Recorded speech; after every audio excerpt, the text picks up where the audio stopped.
Plus d'une décennie après les faits, le dossier Gdemizig au Sahara occidental refait surface. Cette fois-ci, c'est une plainte qui est déposée aux Nations Unies à Genève par des organismes internationaux de défense des droits de l'homme. La requête en cours dénonce le mauvais traitement infligé par les forces d'occupation marocaines aux détenus sahraouis du groupe Gdemizig. Selon le communiqué relatif au dossier, les ONG indiquent que les 4 prisonniers sont mandatés depuis 6 à 12 ans. Les militants en question ont subi un mauvais traitement, ce qui est contraire au droit international et en l'absence d'un procès équitable. Le communiqué révèle que ces victimes, comme de nombreux détenus, ont été contraintes de signer des aveux sous la torture, en plus des violences physiques et psychologiques en 2011.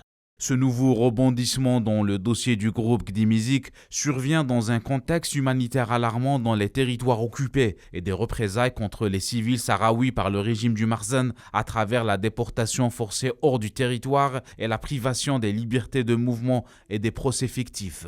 Le dernier fut le cas de la militante sahraoui Sultana Khaya, arrivée en Espagne pour des soins médicaux en début du mois, après 19 mois d'assignation à résidence et de mauvais traitements, qui est une nouvelle fois une preuve flagrante de l'atrocité du Marzen.